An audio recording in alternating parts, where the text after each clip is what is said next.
that is financial derivatives are nothing but some financial derivative products. Basically, we call it derivative products. Yesterday I talked about financial instrument, and I told that financial instrument is an instrument which is held by somebody and issued by somebody else, and for the holder it is the asset, and for the issuer it is the liability. Is it clear? Now derivative financial instrument is also an instrument. It is also an instrument which is sold in the financial market. Clear? Now the question is this: what is derivative product, or what is derivative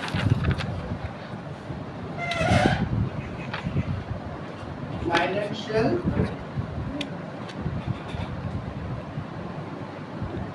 what are derivative financial instruments? Yesterday I have given an idea about financial instruments by way of currency note, by way of equity share, by way of preference share, by way of debenture, etc. But today we will be talking about derivative instruments. In order to understand derivative instruments,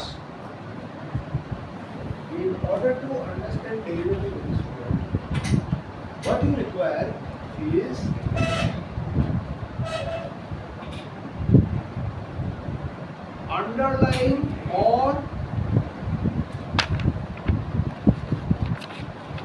underlying asset. The first thing that comes to my mind is underlying asset. So unless there is an underlying asset, you cannot think of any derivative instruments. What are underlying instruments? Underlying instruments are those instruments which are being traded in the spot market. Yesterday I at least 10 times repeated that if you don't have a thorough knowledge about the dynamic price movement of an underlying instrument, which could be a share of a particular company, which could be index, which could be airlines ticketing, whatever it is, unless you have a thorough understanding about the product and their price movements, I have drawn different graphs also, you cannot enter into derivative market. So underlying asset in this case, it could be rupee dollar rate, it could be equity share,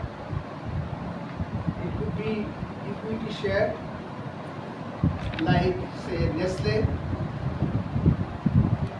it could be what should I say, commodity market, it could be a commodity like chili, it could be basmati rice, it could be weather, it could be interest rate, anything which keeps on fluctuating. These are all underlying assets which keeps on fluctuating. So this is called underlying asset. And I repeatedly mentioned that unless you have an underlying asset, right, you cannot do it.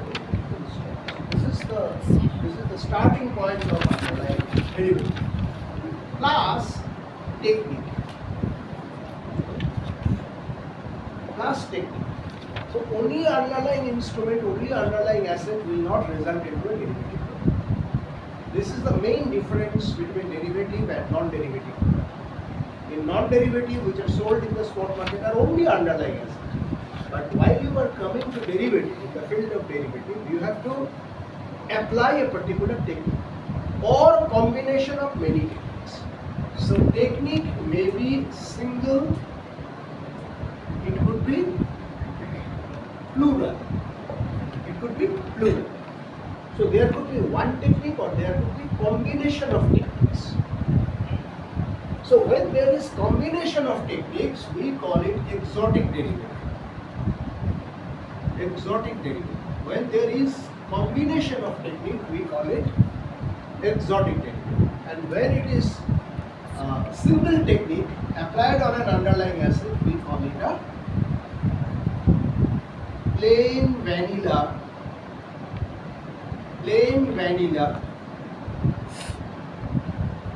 derivative,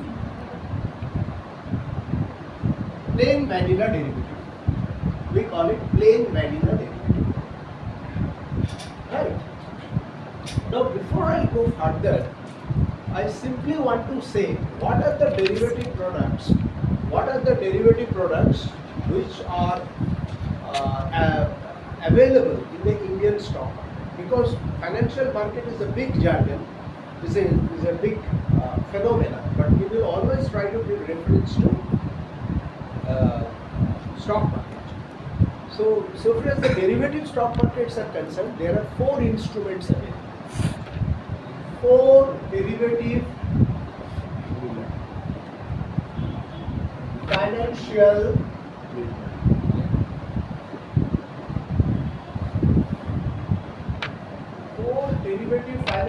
instruments in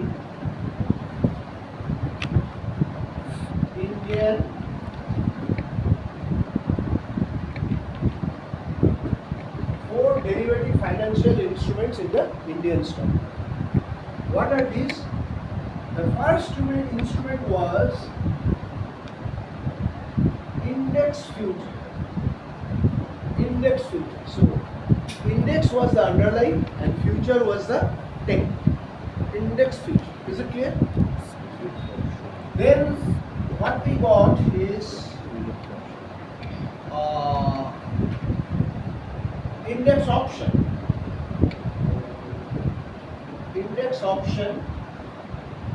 Then we got stock future, and finally we got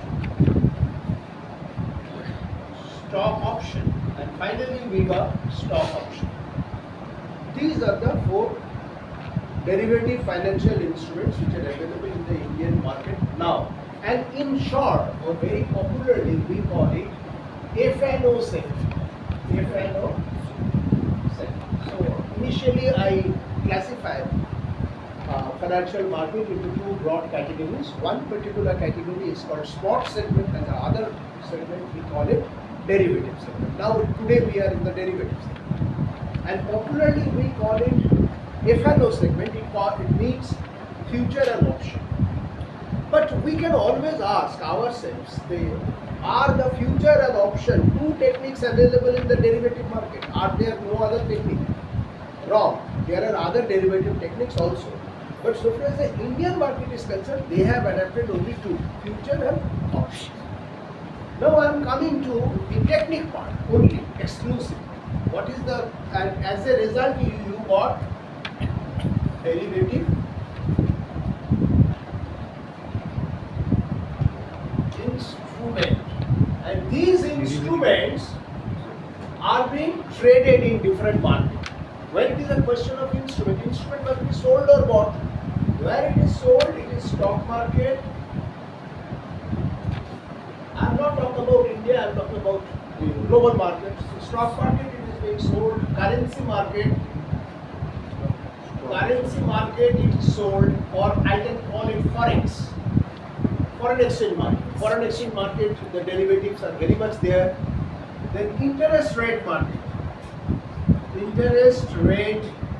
market. Then credit derivative.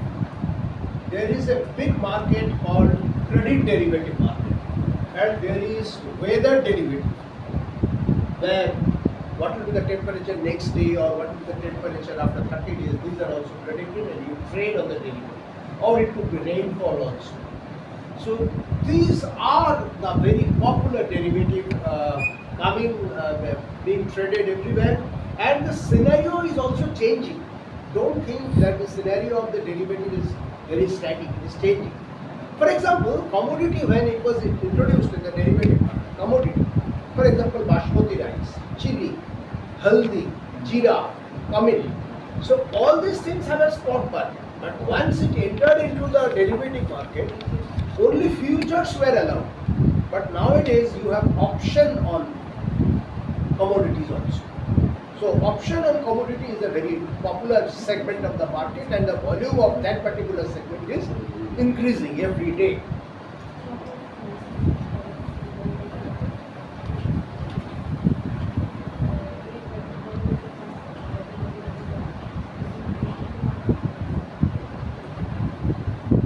Now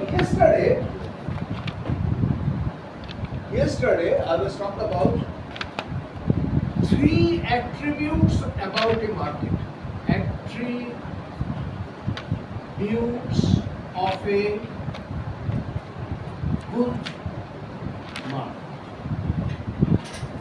In any market, whether it is a spot market or derivative market, it must have 3 attributes, qualities. For example, if you are a disciplined student in the class, then definitely you should not speak while your teacher is speaking. You must be keeping constant note, you must be in a strong health, and once the question answer session is open, you must clear your doubt. Right? So these are the characteristics or the attributes of a good student. So similar to that, so far as the derivative instruments are concerned, or any non-derivative, when the spot market is concerned, there are 3 attributes. These are breadth of a market, depth of a market, and resilience of the market. So breadth means how many buyers and sellers are there. How many buyers and sellers are there. How many buyers and sellers are there? Maybe 10,000 buyers, 10,000 sellers, right? So in another market, suppose Australian market, you get 1 crore buyer and 1 crore seller. So breadth of the market in Australian market is much more than India. Or it could be vice versa also. Depth means how much money is floating. How much money is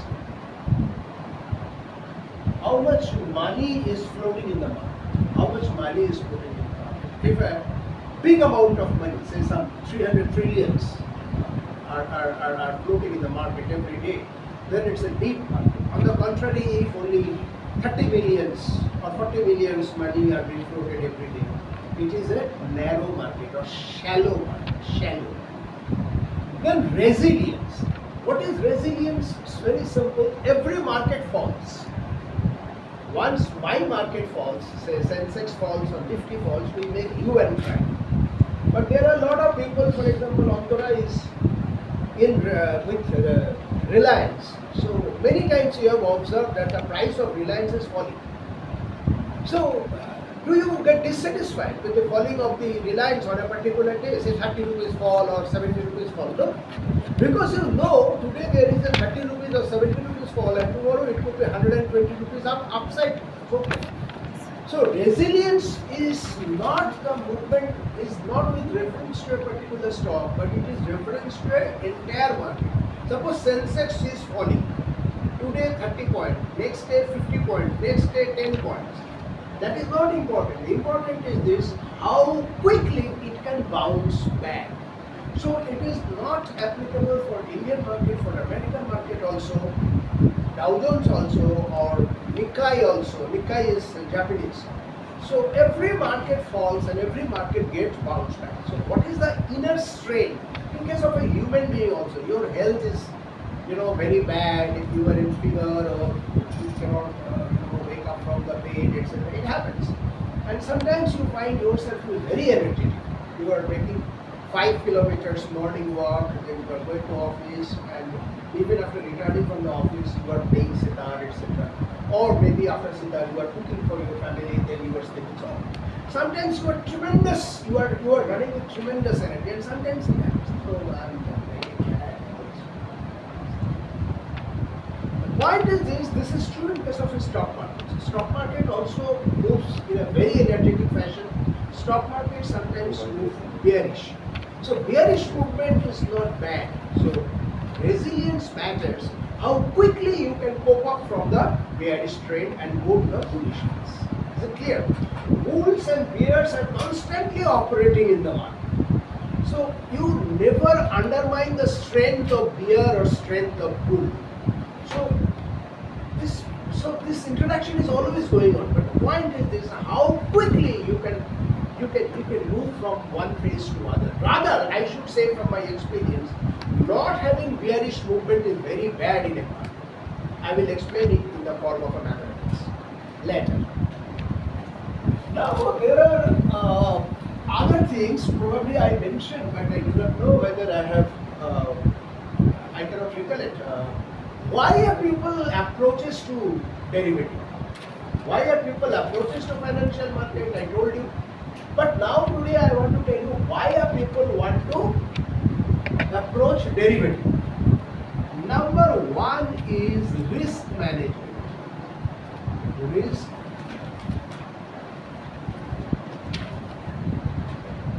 management. Number two is speculation. One is risk management and the other one is speculation. So these are the please. One is risk management and another is speculation. These are the 2 points. So what is speculation? Speculation is a short-term game. Short-term. What for? What is the main difference between the derivative segment and the spot segment? So far as the derivatives,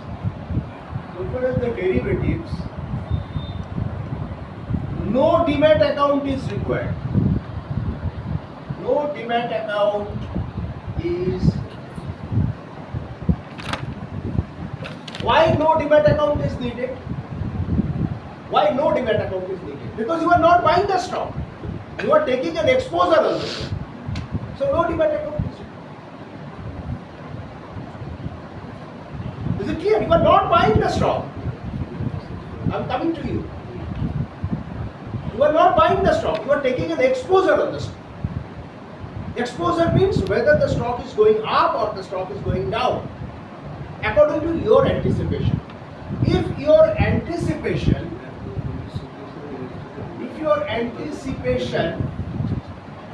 or perception matches with the reality, then it results into profit. And if it does not, then it results into loss. So no matter whether the market is bearish or the market is bullish, the market is bearish and your perception, previous perception was that the market would be bearish. So in that case, you can make a profit because your anticipation matches with the reality. I have never written bull or bear. But in case your anticipation does not match with the reality, even when the market is bullish, you will enter into the loss. I will give all numerical examples later. But please note it. You will not find it in any book straight. If you refer to the study material offered by zerodha.com, etc., in that case you can get it. But in no textbook these are written. This you know from your daily experience. Now,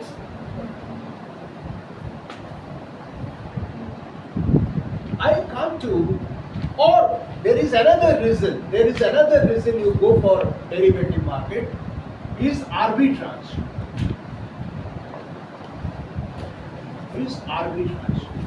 And particularly there are different types of arbitrage. One is 2-point arbitrage.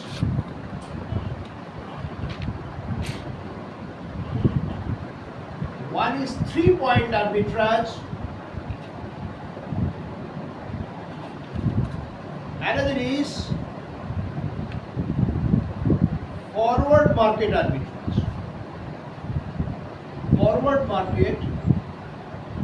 arbitrage.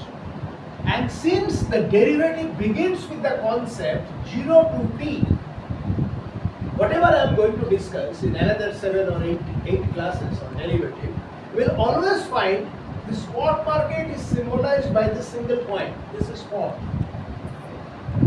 This is spot. But in derivative, you will always find this particular concept, 0 to t. Here you begin with an exposure, never say transaction. The word transaction is inapplicable in case of derivative. You take an exposure, you take a risk, and you complete at this point or before this point, depending on the nature of the contract. Clear enough? So here is another difference between spot market and derivative market. The spot market begins with a dot, that here buyer and seller interacts and the transaction ends. Here the concept of transaction is not there. Here the concept of transaction is not there. Here it is only exposure. And exposure begins here and ends here or before sometimes, or exactly on that point. I am coming to it. Is the concept clear? And so far as the arbitrage is concerned, what is arbitrage? Arbitrage is nothing but the difference of pricing. Difference of pricing at two different markets. But in derivative, the arbitrage is nothing but the difference in pricing between 0 date and t date. The beginning date and the end date. If it is rather difficult, then you consider that it is 1st of November and it is 30th of November. So 1st November you begin with an exposure and 30th November you end with an exposure. So if there is a difference between these two markets, right, the spot market and the terminal point, the spot point and the terminal point, and if you make an arbitrage in between these two, then it is forward market arbitrage and it is coming under the purview of derivative. There is, other than futures and options, there is another very, very popular technique available in the derivative market, which is called swap.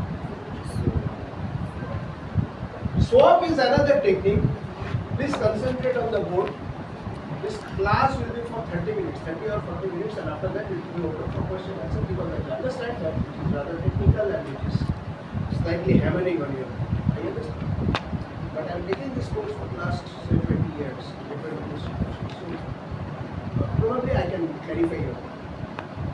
Apart from futures and options, there are other two very popular instruments, derivative instruments, and one is called swap. This is called swap, and swap is again of two types. One is interest rate swap. Interest rate swap, and the other one is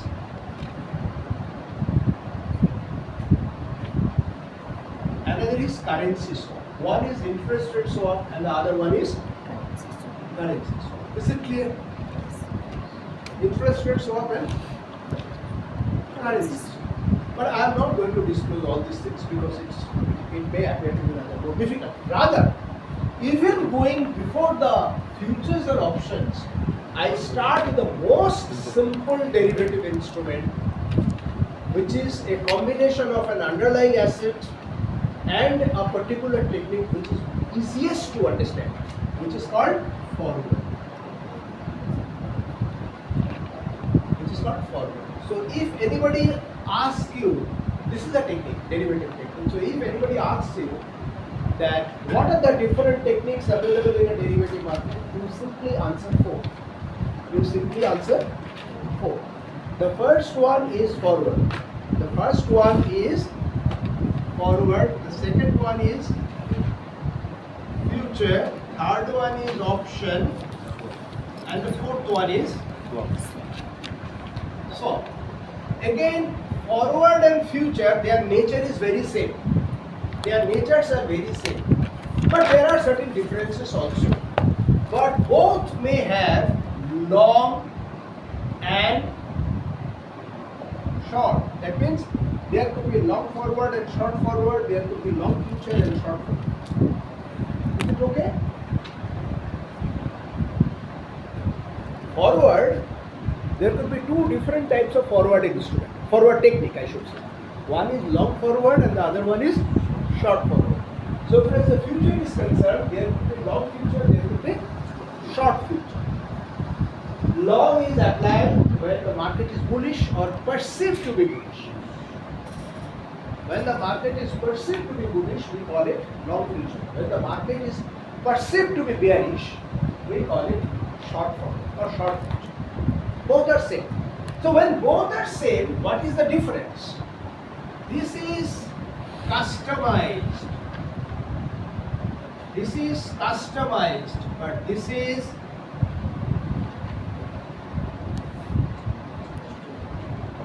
customized and this is standardized. What is the difference between customized and standardized? What is the difference between customized and standardized? Customized means, listen to me, suppose A and B,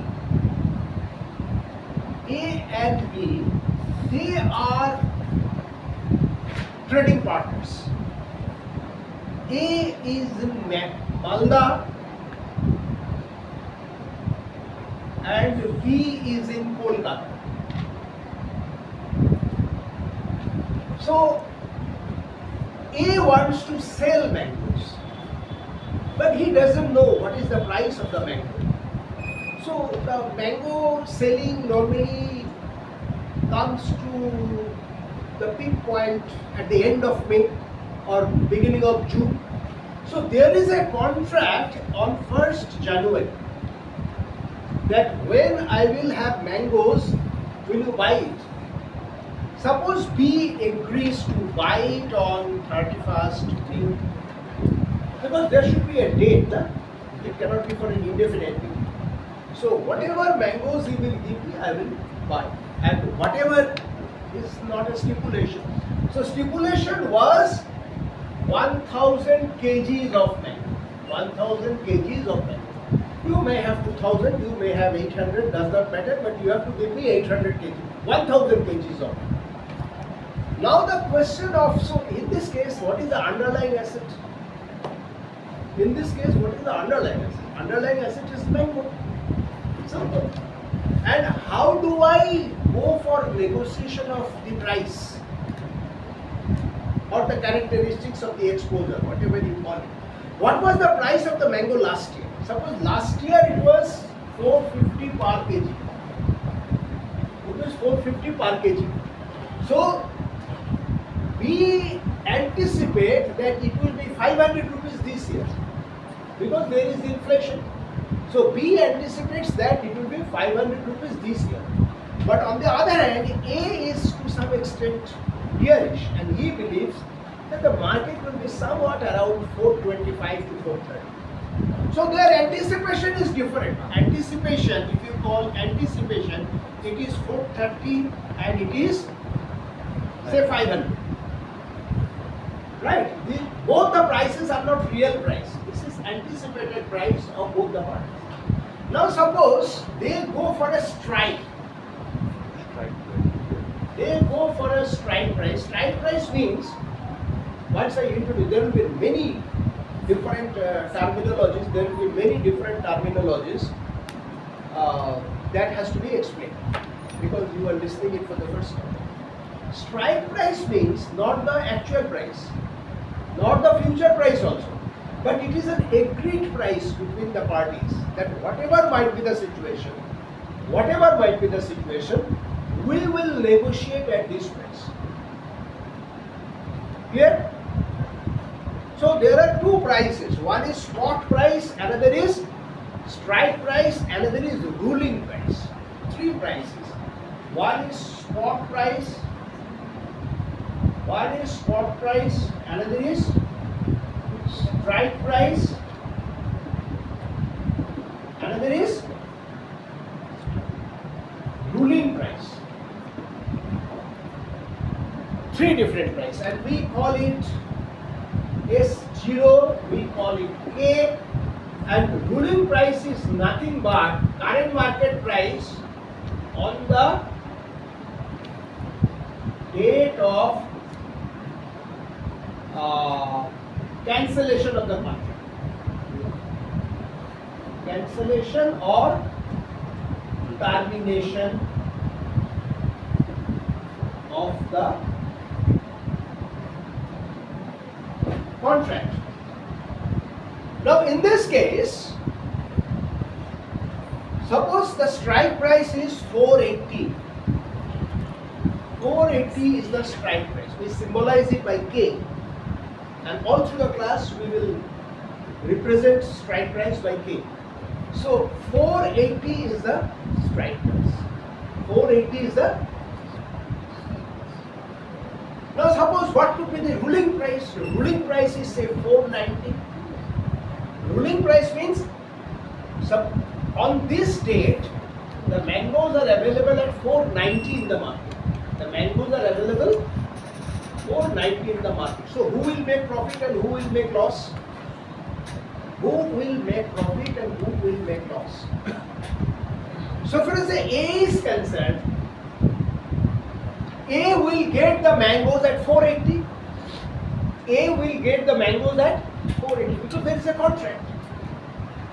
No matter whether you have produced mango, no matter whether the price is 600 or 1000, I will get it at 480. But the price at the market is 490. So if I would be, under obligation to buy it from the market, I would have to pay 490, but I am receiving it at 480. So the profit is 490 minus 480 into 1000. Now this is the profit. Now in case of B, is it a profit or loss? In case of B, is it a profit or loss? Loss. Because he had the contract not been made, he would be able to sell it at 490. But now he has to buy at 490. He has to buy at 490 and sell at 480. So it is a loss. So 490 minus 480 into 1000. This is the loss of B. And now you see this 10,000 is the profit of B, and similarly 10,000 is the loss of B. And if you make the total, the result is 0. So derivative is a zero sum game.